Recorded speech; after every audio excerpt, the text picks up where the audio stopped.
The following program, Live and Learn, is made possible by Aging Partners. Find out more on their website at agingpartners@lincoln.ne.gov. Have you ever wanted to go spelunking? That's just what we will do today, as my guest, Joel Green, leads us through the tunnels of Robbers Cave. Please stay with us and hear about this remarkable site located right here in Lincoln. Hello, I'm Jerry Renaud.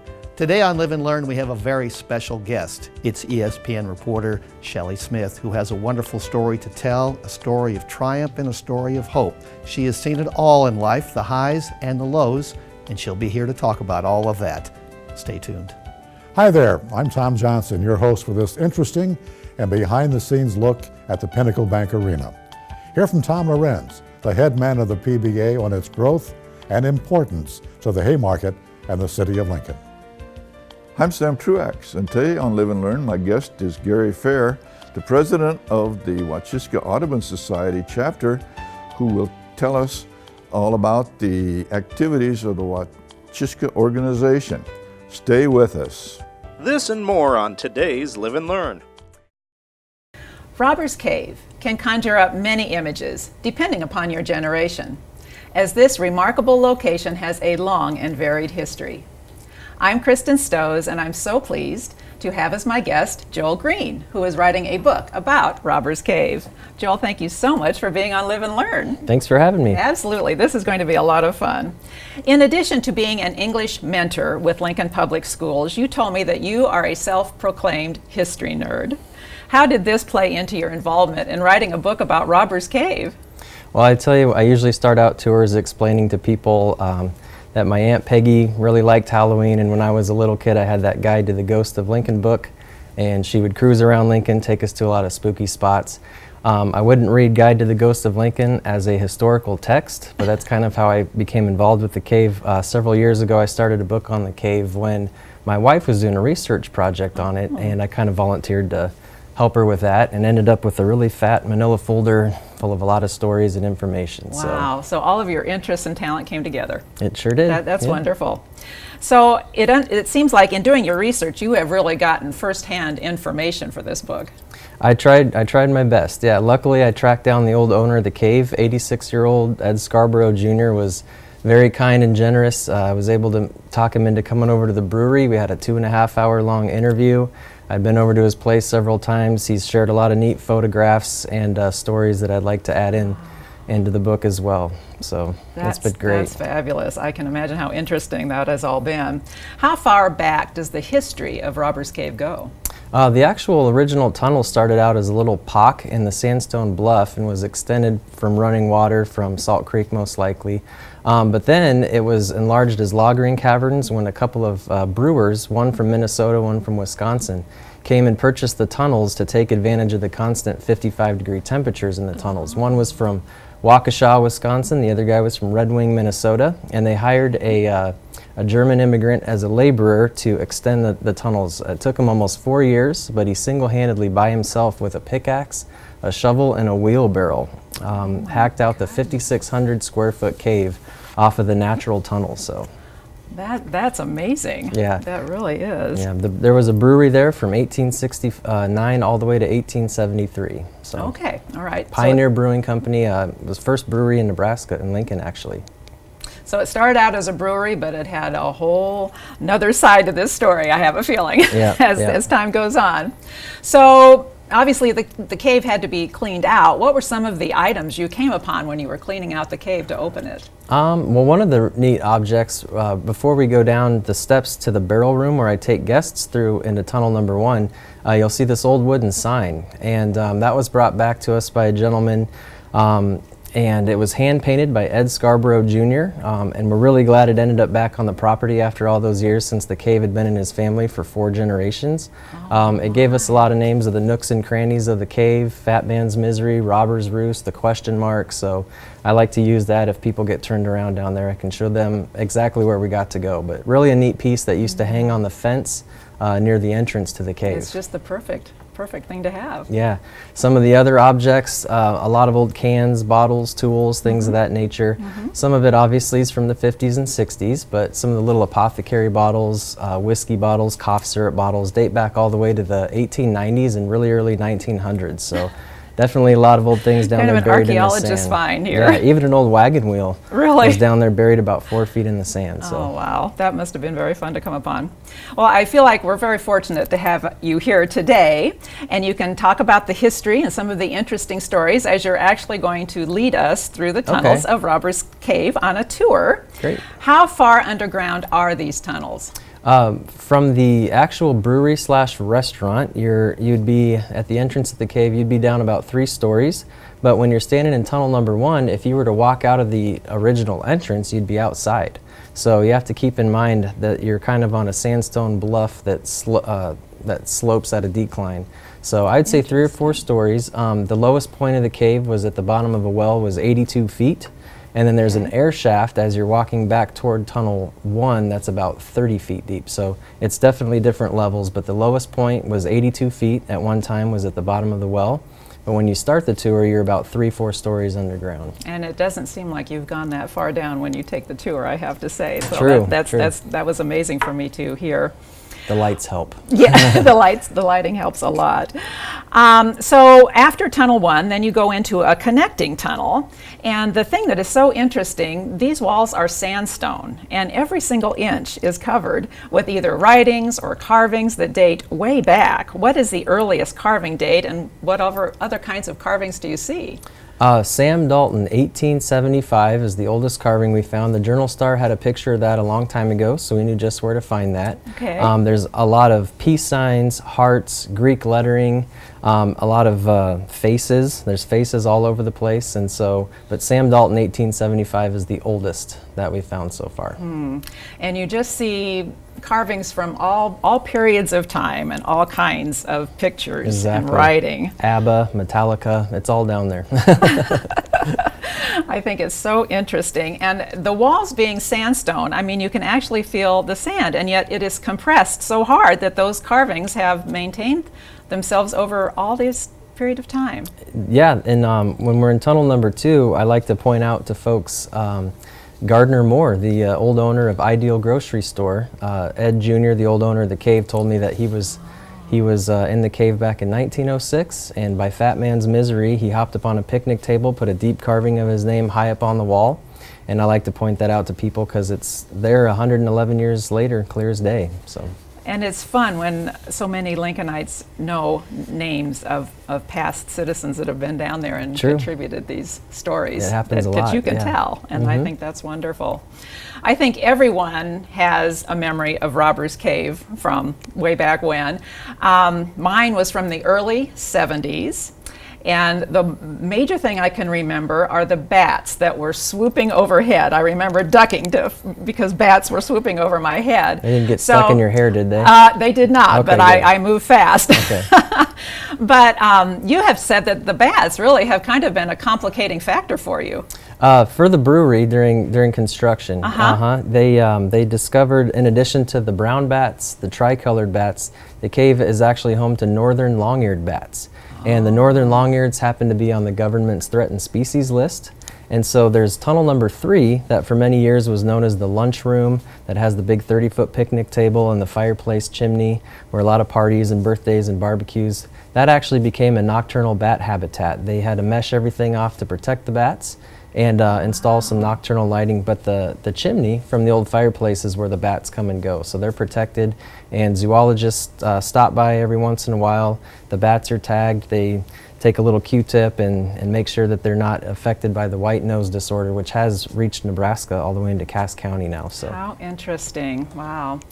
That's a lot to contend with, I would imagine, but it's very interesting, and I'm glad you're a conservationist. Tunnel 2, then. This is where we have stories about Jesse James and many large parties. Sure. When you're standing in tunnel number 2, one of my favorite pictures of the cave, a photographer was up on top of the steps, and I bought the photo right off the wall from Mr. Wendt at Blue Stem Books. Really? And flipped it around, and on the back it said Palladian Party, UNL. They were a literary society, and it had the tunnel packed. You can see body to body, and when if you have it on your camera, you can zoom in, and some of the folks are holding candles. So it's before they had the electric lights in there. But that just gives you an idea of how popular the cave used to be. And then I like to tell the story how basically how we got the Robbers Cave nickname. The cave is named after, or Jesse James is the outlaw that the cave is named for. Okay. However, it is unsubstantiated folklore. So if anybody's a diehard history buff, I've researching for the book, I've found almost every county in Nebraska has a, hey, Jesse James slept in my grandpa's barn story, right? But a lot of folks, his relatives have come back and taken tours with me. They always bring their lineage and show how they're related. But we know he was in the area. He had his portrait done in Nebraska City. There was a horse barn just south of the cave. One of his brothers lived in Lincoln, and apparently he always stopped in Lincoln on his way down to Rouleau to his really? mom's. And Okay. so people claim he hid out in Robbers Cave after the Northfield Bank robbery, but There's kind of history hard, there. kind of hard to prove, right? Yeah, it is. And I'm just amazed at how everyone is so dressed up for these parties down in a cave. True, yeah. It makes you feel underdressed when you're down there Exactly. walking around in the sand. Yeah. That is so true. So as the tour proceeds then, guests kind of walk in a circular fashion and they end up back in Tunnel 1. But first they pass by what you have termed the blowhole. Can you explain that? The term the blowhole is actually on that old wooden sign, and that is an air shaft that a guest that was at the cave a long time ago said that she slid down a pole to get into Robbers Cave. Oh, really? And I had to ask Ed Jr. where that was, and he pointed out that if you didn't want to take the steps back in the day, you used to be able to shoom 30 feet right down into the tunnels via this old flagpole. Well, he says, we cut that out a long time ago. and this is now bricked up, and it's where the bats like to have their babies. But on the map, it's called the blowhole. And it was explained to me that Ed Jr.'s great uncle was a geology professor at Winona College in Minnesota.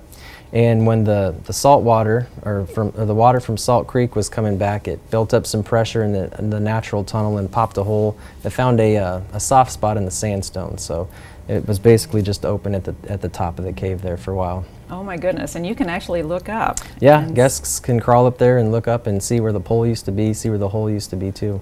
Wow, that's an Yep. amazing experience on its own. Along the way then, I know you lead tours and you have had some special guests. Tell us about one in particular. I had heard that Emmy Award-winning TV host from Nebraska, Dick Cavett, was really sad that Robbers Cave was sealed up every time he'd come back to visit Lincoln. And so luckily a former student of mine's grandpa, Ron Hull, helped me get in touch with Mr. Cavett, and I said, let's make it happen. So when he was in town with Paula Poundstone for his show at the Yes. Lead Center last February, I picked up Dick and Martha and brought them to the cave. They met an old childhood friend of theirs, and we did a really fun little private tour. So Oh, did he have some cave stories of his own? he was yapping the whole time. Yeah. Being an English teacher, there was of course some Mark Twain involved in there, and Robbers Caves and things like that. But I think he thought he was back at Sandy Dennis's 14th birthday party. There you so, go. Exactly. I bet he had like a lot of fun with that. Yeah. So how many have toured since you have reopened this cave? Overall, I think we're reaching close to 20,000 people. I know as Really? of July this year, I've taken 4,488 through the cave, and in a Pints and Politics interview with our president, Brian Podwinski, I heard him mention as of July about 8,000 this year. So if you take that into consideration, how many we brought through the tunnels last year, I think it's safe to say we're approaching the 20,000 So has mark. that surprised everyone, the interest? Yeah, I think so. It didn't surprise me. I knew that there was going to be a lot of folks from previous generations wanting to come check out the cave now that it's not as dark, not as smelly, not as wet. And then there was a lot of folks from the newer, younger generations that wanted to come check it out for the first time. So there were some folks that thought anybody that ever wanted to come see the cave would come and check it out, and then tours would kind of die off, but it's really taken off. Well, I feel. and I have to say, when I toured it, I was amazed how large it is, first of all, and how well lit. You really do not get that claustrophobic feeling going through there at all. Yeah, it's 5,600 square feet of tunnels, and A good buddy of mine, Ira Stebe, pretty much lived down there putting in light bulbs. So it is Okay. well lit. All right. Well, we will be putting up your contact information on the screen. And I know that you are writing your book. Please tell us the name of your book. It's going to be Robbers Caves, Truths, Legends, and Reflections. Okay. I did like Mr. Zimmer's recommendation, Robbers Cave, Lies, Legends, and Lager. But there's not a whole lot about it, about beer in the book. And then also I thought to myself, well, what about all the factual stuff I found too? So Robbers Cave, Truths, Legends, and Reflections. Well, we will definitely look for that next year, and it's part of the Lincoln Legacy Project, true? True. Very, very wonderful. Joel, thank you. Thank you for taking us spelunking today. This has been so much fun. All right, thanks for having me. Totally enjoyed it. And thanks to all of you for joining us. And please remember, it's never too late to live and learn.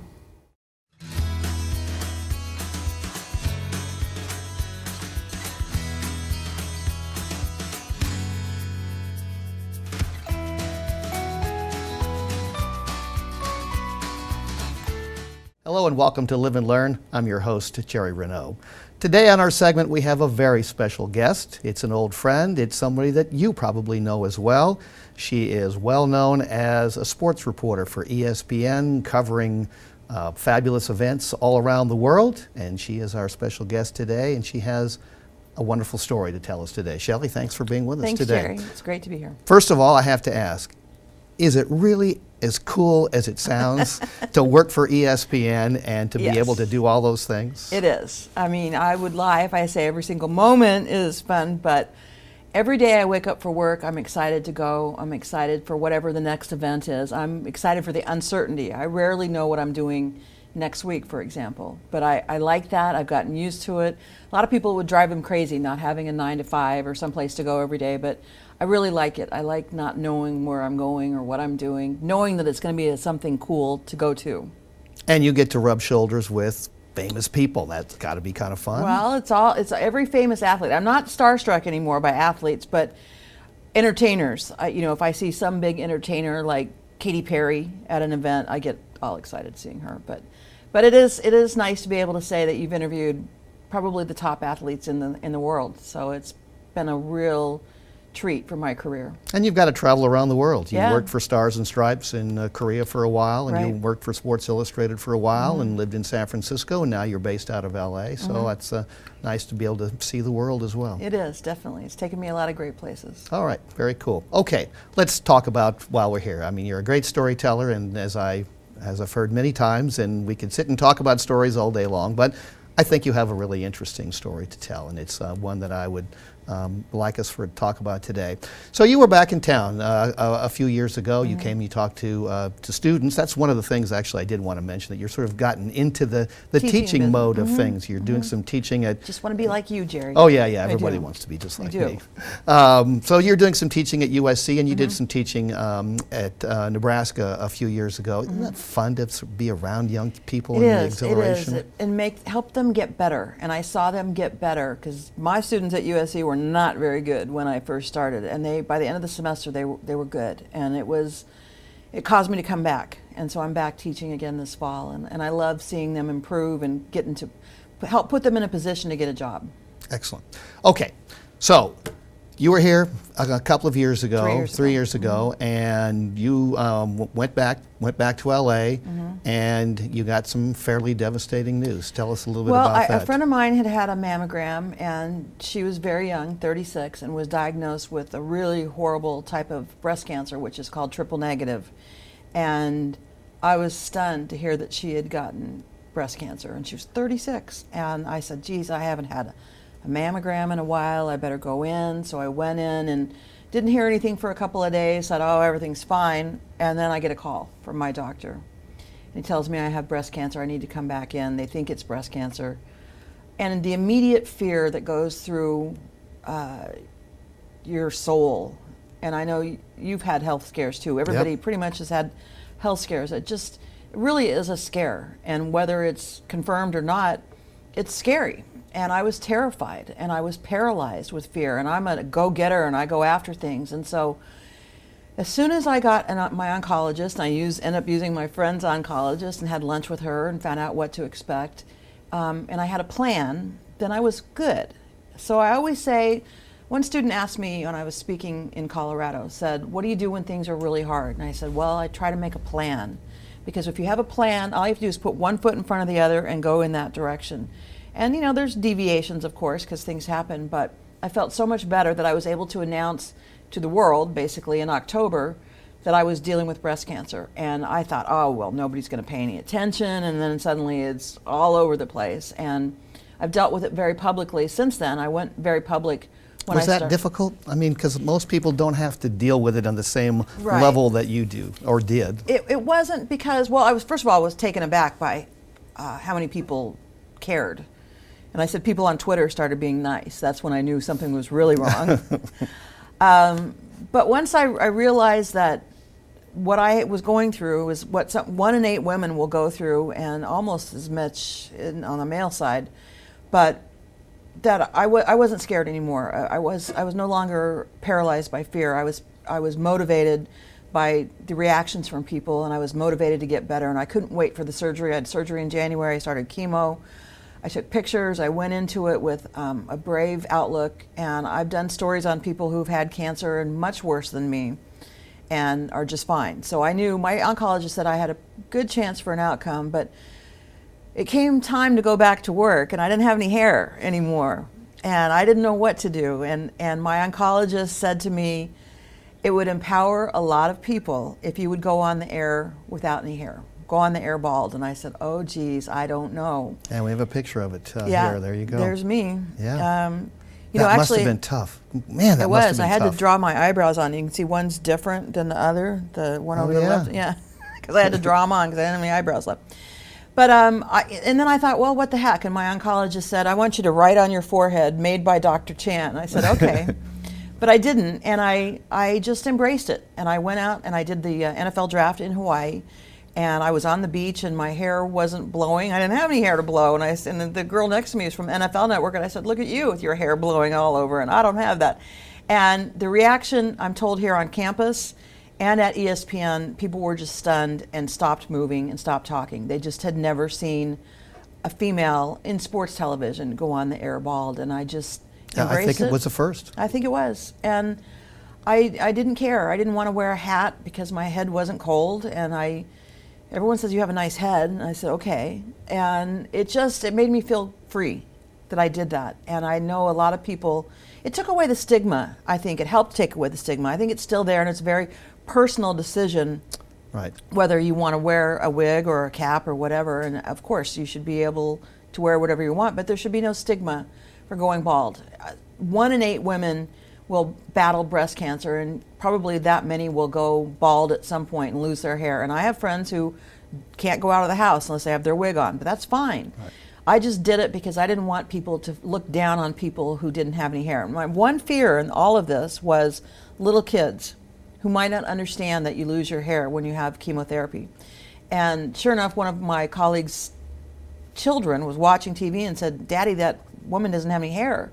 And he turned it into a teaching moment. He said, look, that woman is sick. She has to take some medicine that makes her hair fall out, and she's going to get better. And so it made me feel so good that we were able to even just teach one child what was going on and not to point and stare, because that's the worst thing you can get is someone to point and stare. And it still happens because it's unusual. But I'd like to think that maybe I made a little bit of a difference in that way. And what kind of reaction did you get because you did it several times, right? Yeah, I just, and then my hair started to grow back, and it was gray, and it was awful, and I put makeup on it, and I did a story on a little kid who lost both of his eyes to cancer. He'd lost one when a baby, and he lost the other when he was 12, and so he had seen me with hair. You remember, Jerry, I had long hair, big, full hair. Yep. And then I had none, and he was already blind by this point, and I said, what do you remember about my hair? And he said, oh, I remember big, full hair. And I said, give me your hand. And I rubbed it on my bald, prickly pate, and he just started laughing, and he said, what color is it? And I said, it's gray, but I'm putting stuff on it. I don't know what to do. And then it came back this color. This is my natural color. My mom has it. My daughter has it. But it just took, the fear. And people seeing me the first time were taken aback. But most people by this time knew I had had cancer, so they knew what it was from, especially colleagues and people in the business. But the reaction from the public was, we're praying for you. People understood what was going on. It was really very, very nice. Was there ever any concern from anybody at ESPN or producers or management who sort of went, oh, this isn't going to look good? No, my boss called me immediately and he said, are you ready to go back to work? And I said, I kind of liked being off work and just laying on the couch, But he said, we'd like to send you to Hawaii. And I'm like, okay, that'll sweeten the deal. And we want you're welcome to show your bald head. And it was never an issue. It was never talked about. It was never if you want to, if you don't want to.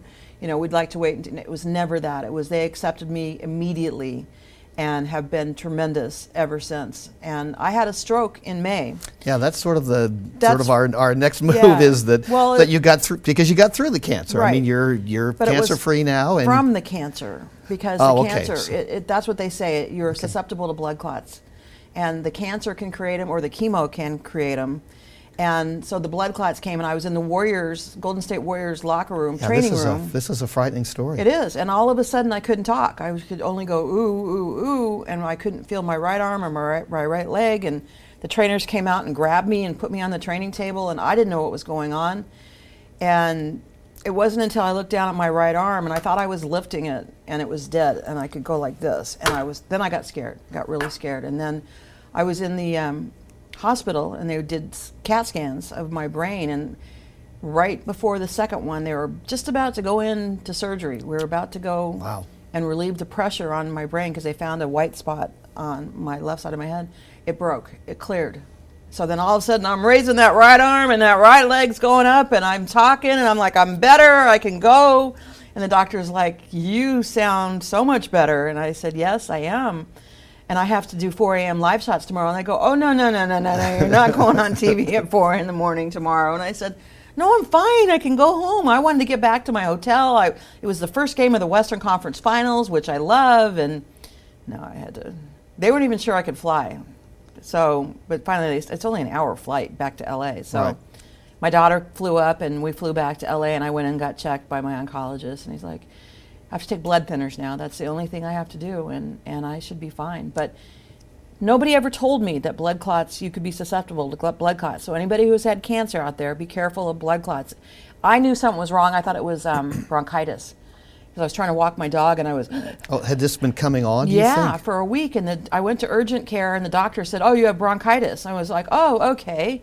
But I was wheezing. It wasn't like your usual bronchitis where you can't, you're choking, you're coughing. I was like, just walking to the bathroom, And so I thought, well, I don't know. He said I was fine, but not going back to that doctor. No, I wouldn't. That one's off the list. Right, yeah, I would think so. But so be careful. If you have cancer or you've had chemotherapy, be alert that you could develop. And I had one on the back of my knee that might have broken off too. So I had my legs ultrasounded, but I'm good now. I'm good. I'm feisty. I'm back to my fighting self. It sounds like it. Yeah. There's a funny story and I even hesitate to mention it. No, but go. The Stephen Curry story. Oh yeah. In the locker room, I think is sort of fun that you can find a little humor in this thing. There was a lot of humor in it, and there's a picture. I think you guys have it of one of my colleagues. There was no place to sit in the emergency room where my bed was, so he crawled into bed with me, and it just looks like a bizarre. Yeah, there it is. Yeah, I mean, I have all this stuff hooked up to me, but he just crawled in and we took a picture, and so people thought it was a joke, and I'm like, well, I would never joke about that. But anyway, so reporters are not allowed in the trainer's room, and it's always the room that you want to go into because you want to see who's hurt and who's doing what. So I'm in there, and the trainer's got me like this, and I'm on the table. And Steph Curry's walking in to get his ice bath or whatever, and he walks in and he goes, oh, geez, and he turns around and he pivots and he runs out. He couldn't figure out, must be something bad if Shelly Smith's in there on our training table. And I said, oh, you just wanted to get in your ice bath faster. That's why you wanted me out of there. Mm-hmm. I wasn't in there very long because the EMTs were right there, and they injected me with aspirin, which is something you're supposed to either take or get in your blood system as fast as you can. Yeah, you said if you're ever going to have a stroke, the Warriors locker room is the best place to go. That's right. I got very lucky and in an unlucky situation, and they got me to a good hospital, and I was back at work in 2 weeks. Wow, that's incredible. It is. So you are now quite the advocate for helping people with cancer or Right. stroke victims. You have a charity now that you're working with. You're going to do a TED Talk. So you're Yes. into this. Well, I was like, who's Ted? I didn't know I what know. TED Talks were, you know. So it's a TED Talk like something. It's for women's in sports events in LA. Okay. And we are raising a lot of money for women in sports. And I've done a lot of charity. Because I said, you know, if I'm going to announce it publicly, I am going to walk the walk. If I'm going to talk the talk. So I have said no to anything. In fact, Team Jack Foundation's having a fundraiser on the radio today. And so if you can find the ad at Team Jack Foundation, call in and donate to Team Jack. You know, Jack, the little Nebraska kid who... Right. We'll had a hope brain people do tumor. that. We're probably not going. We're not live, so people. This is taped, so Oh, it will be after the never fact. So mind. sorry Yeah. about that. Well, still go to the Team We'll Jack hope that Foundation. We'll hope that they do that. Right. Anyway, we're out of time. Thank you so much for Jerry, stopping by and sharing your thanks for story. I asking me. think it's very inspirational, and You can get through anything. You really can. You just got to get a plan, one foot in front of the other. You did the same thing. I did. Thanks And again. here we are. All right. And thank you for joining us today on Live and Learn. I'm Jerry Renaud, and always remember, it's never too late to live and learn.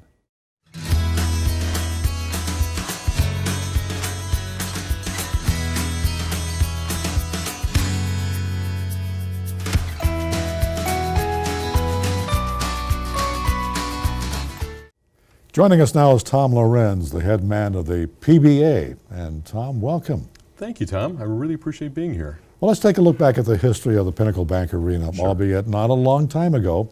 So what sticks out in your mind about the beginning of the arena era? I'm still struck as I think back about the cooperation that happened in the whole process leading up to the Pinnacle Bank Arena being voted on, and then the process through the construction.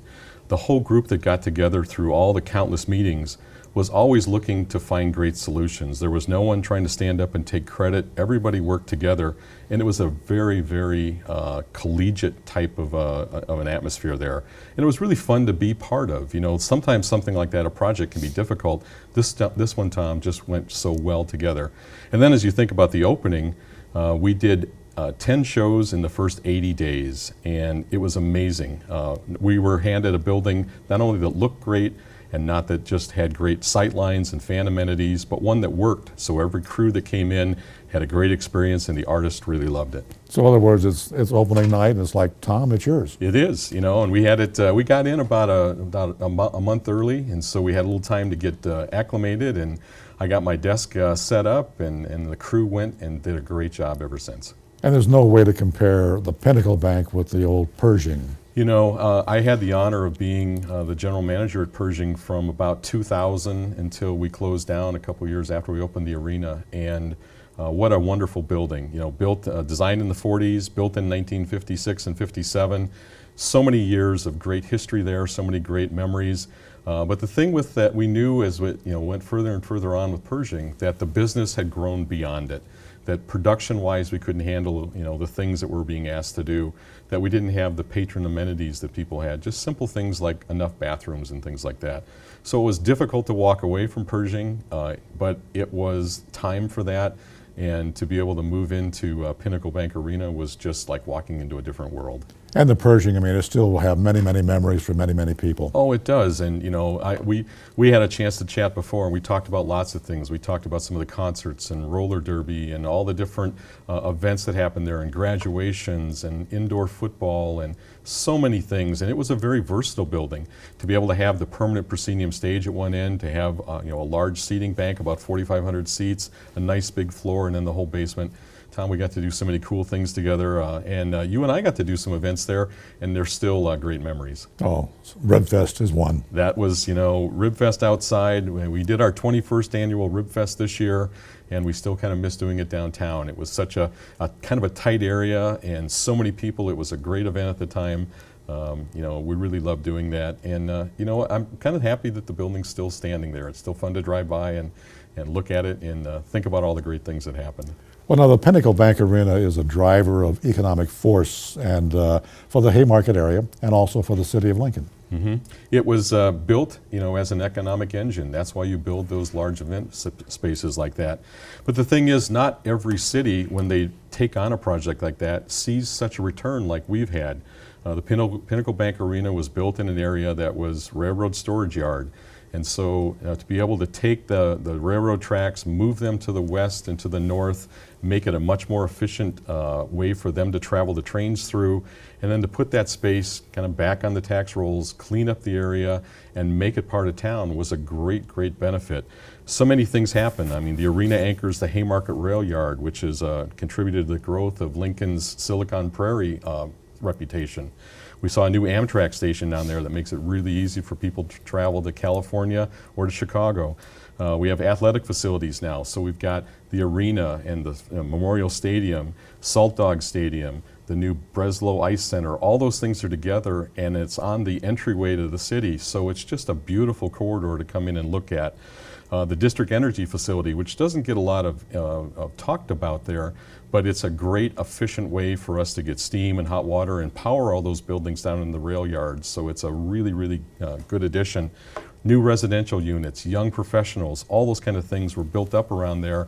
And there's new restaurants and retail. It did all the things it was supposed to, and it's still doing it. You know, we saw now with the addition of Huddle. That's a brand new building that, you know, probably, I don't know, they might have located somewhere else, but it's the perfect area for them. So I think it's really kind of come through and fulfilled the promise that we had for it. And of course, with all the success you've had, and of course with all the promises and everything else, there were still those who felt it was a drain on the Lincoln finances. Sure, and you know, I think that the way the process went, there were clearly defined ways to pay for this. When they before they had the vote, they talked about the restaurant tax that was there, which was a 2% restaurant tax, and that also covered rental cars and some hotel rooms. There was the turnback tax, which took a 450 initially yard circle and a 600 yard circle around there that got a portion of the sales tax turned back to the bonds. The people that put the bonding together, that put the project together, were very careful, very conservative, and so I don't think people understand that there's no property tax that goes towards this, that the joint public agency that was put together is a great way for all of the different finances to flow together into one spot where it's transparent. Those dollars are put aside so that they can pay back the bonds in an orderly manner. And I think the project is doing very, very well. And I think that people over time, the more they understand about it, the more they see the value of the project, probably have less and less objections to it day by day. Well, when you look at the broad base of interest, you got concerts, you got basketball, charitable events. There's so many different events that are being held in the PBA. It's been great because it's so flexible. I can take the seats and push them back and have a 30,000 square foot floor. So one of our next events coming up will be what used to be called Business to Business with the CVB, where we'll have booths on the floor. We just finished the Nebraska Healthcare Conference. We can do rodeo events. We can do all the things you talked about. It was designed to be very, very flexible. And not just in the building, but we do things outside in the building in conjunction with the rail yard. That's been a great place for people to gather. We see marathons and half marathons coming past our building and using the ramp and finishing over in the rail yard. It's been a great place for people to gather. And so again, the design and the people that kind of helped put this concept together did a terrific job and made it a building that has so many different uses. And of course, the outside entertainment area. I mean, other cities like Omaha and around the TD Ameritrade area, they're looking at the outdoor entertainment area too that you have started here, and it's working quite well. It is working quite well. We continue to see more and more restaurants added. We've had new hotels added down there. It was kind of patterned after the Power and Light District down in Kansas City, where an entertainment district was put outside so that you could go from one restaurant to another through an area outside and have the opportunity to have an adult beverage out there. And it's worked very well. The concerns that were initially voiced about it being too rowdy or too much haven't happened. You know, they've got a great video board. It's been really nice to see that, and it's a great part of it, and it's really made that area very interesting and fun. And the cool thing is, not just during the summer, but also in the winter when they have an ice skating rink there and they have different parties and things like that, it's been able to be activated throughout the year. Well, just recently you pretty much sold out 5 Garth Brooks concerts. I mean, it's in a matter of hours. So how did this all come about? It's amazing to have Garth come here, and it's a real honor. He travels across the country and does multiple shows, and he's one of those few artists that do. It's something we work on years ahead of time. We've been talking with Garth's people almost since the day we opened up the arena. It took a lot of work to find that right time, and this happens to be on a bye week so that we're not fighting against the football games. So we had that weekend open. We were able to schedule it within some other shows that are around, because you always have to look at where he plays regionally to make sure the shows are strong. But Lincoln is such a strong country market, and Garth isn't just a country artist. He tends to transcend all those different genres of music. He's such a great entertainer. He connects with his people. His energy is unbelievable. He's doing 2 shows or 5 shows in 3 days, 1 on Friday, 2 on Saturday, 2 on Sunday. Just to have the energy to do that much is amazing. So that rubs off on the audience. It's very infectious, and it's been a fun deal to do. They're great people to work with, and we can't wait for that to happen. Let's talk about some of the quirky things that the artists demand or want in their contract and such. I mean, no brown M&Ms or Sure. this. I mean, is that a factual type thing? Does that really? It really does happen. They send out something called a rider, and that tells us what they want as far as production, and it tells us, the dressing room setup somewhat. It talks about their catering.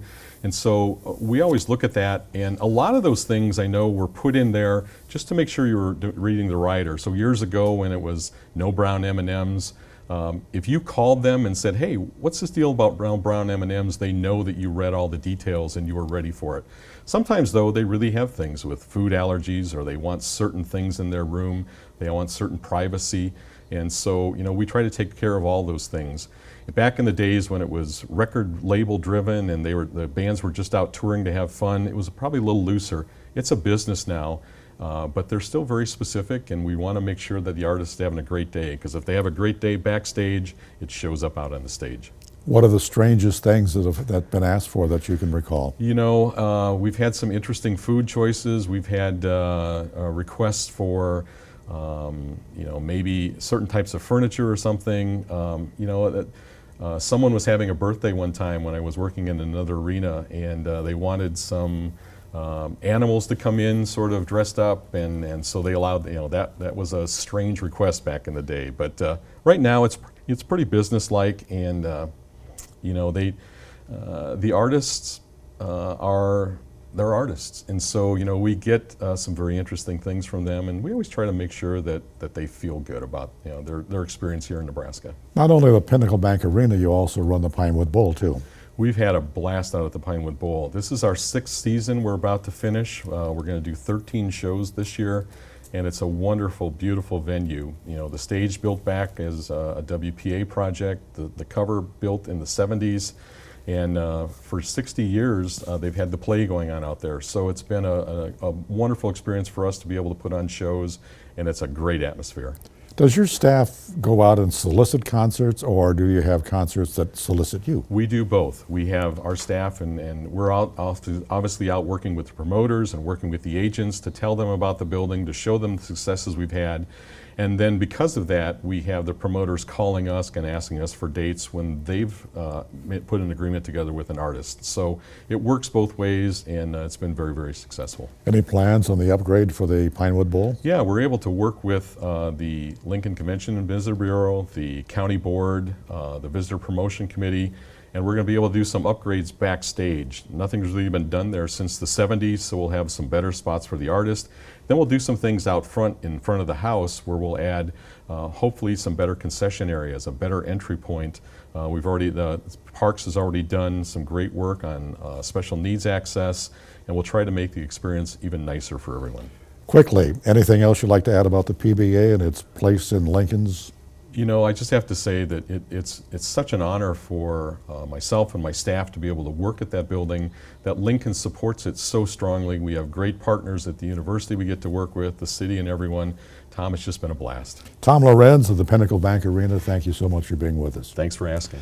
I'm Tom Johnson with this reminder. It's never too late to live and learn. Have a good day.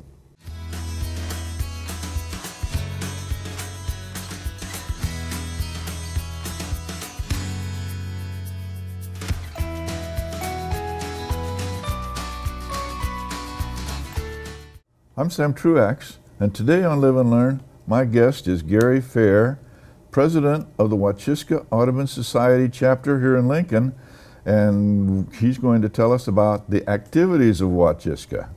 Gary, tell us what Wachiska and the Audubon are, and what are the goals of those organizations? Sure, thanks, Sam. Wachiska Audubon Society is a chapter of National Audubon, and we represent a 17-county area in southwestern Nebraska. Our primary purpose is to educate and educate people about the prairie ecosystem in Nebraska. You know, it's a very unique ecosystem, and one that we are very interested in protecting. So that involves you know, doing conservation activities, educational activities, and tying that back to the role that the prairie plays in wildlife habitat and its role in Nebraska. If people sometimes believe that the Audubon Society is a bunch of bird watchers, but actually the preservation of habitat is equally as important and occupies as much time as bird watching does, really. The prairie system is declining, and the trouble with that is all of the wildlife and birds that depend on that are also declining, and so. That's right. But does Wachiska have any activities that actually older individuals could participate in? I mean, what would they do? Absolutely. I mean, Wachiska has, you know, many different educational opportunities, and there's a couple that occur monthly. One of those is that on the second Thursday of every month, we have a general meeting.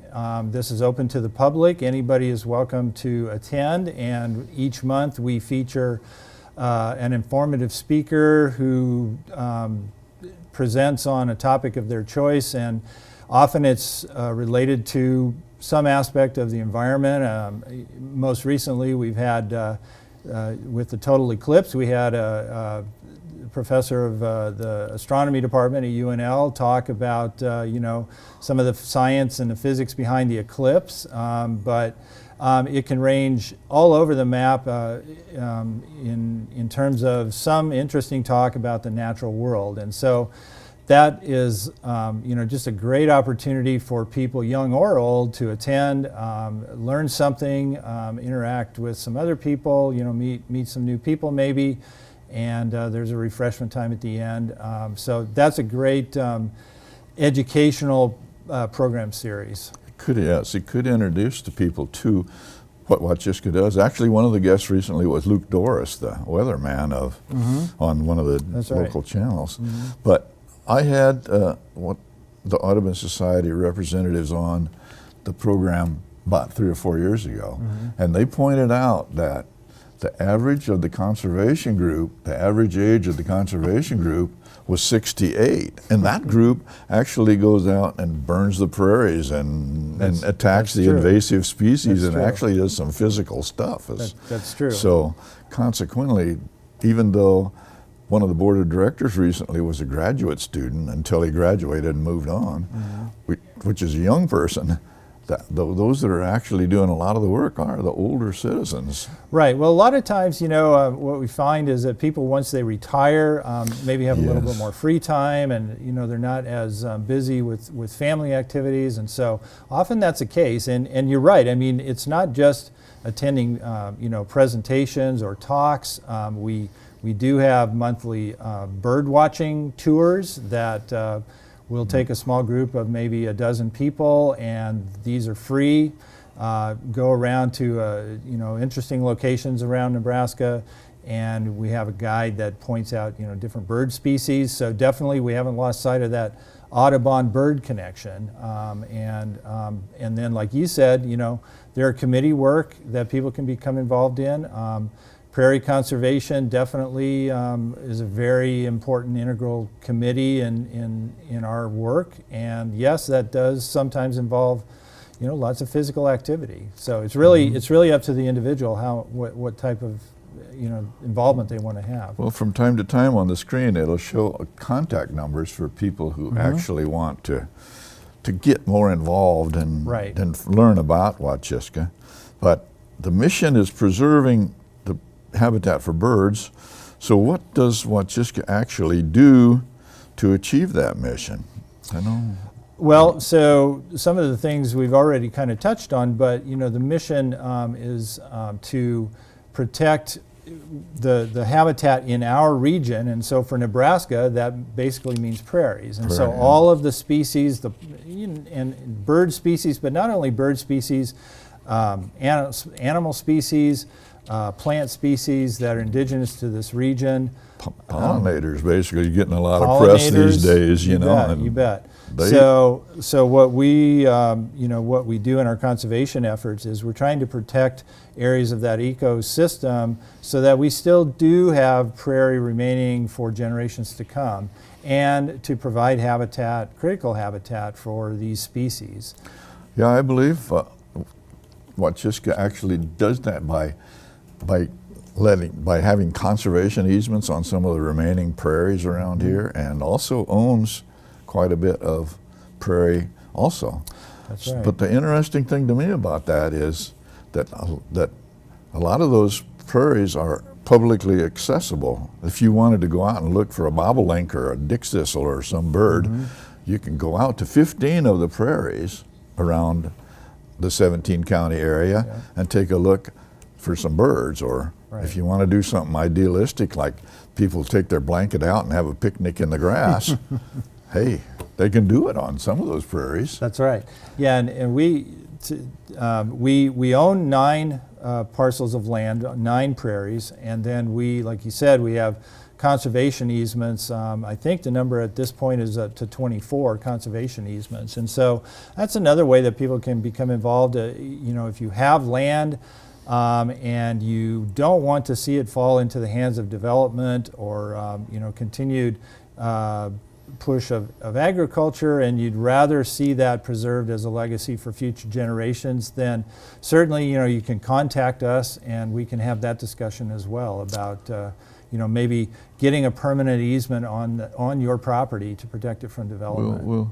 We'll show some pictures of the prairies, and then people can see why it's important. They're beautiful, and a beautiful ecosystem in the spring particularly. That's right, that's right. But it's great to try and preserve the prairies and wildlife, but what do the Wachiska people actually do? Now you've mentioned, we've got the conservation committee that actually goes out and kills the invasive species and all that, but if people don't want to do something physical like that, you've got other activities you can do. Right, and Wachiska, we have very active committees. Most of our work is done through committees, and we have committees that, some are very active and outdoors, like the Conservation Committee, but we also have other committees like Population and Environment or Education or the program committees, where we need people that can, that are good contacting people or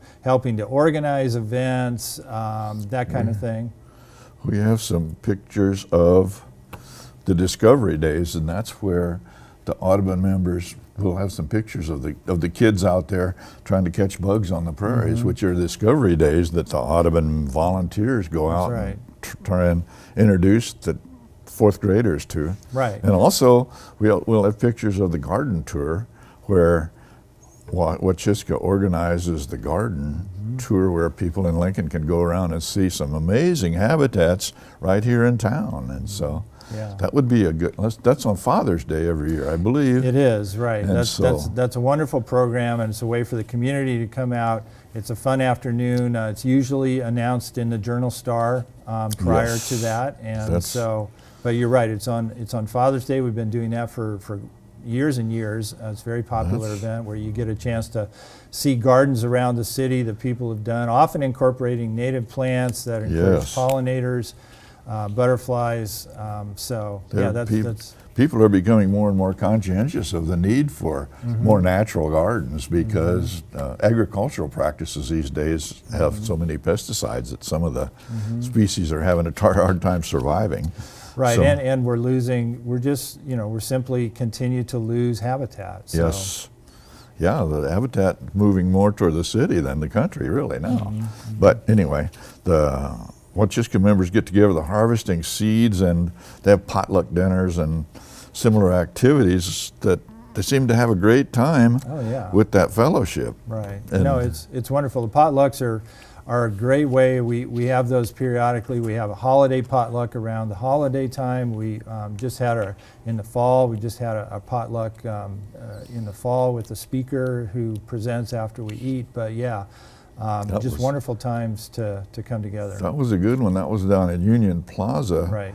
where the speaker on the tour was of the natural habitat that the city's trying to That's right. propagate. We had a great speaker So- from the city of Lincoln who Yes. presented on what the parks are doing with natural habitats. Yes.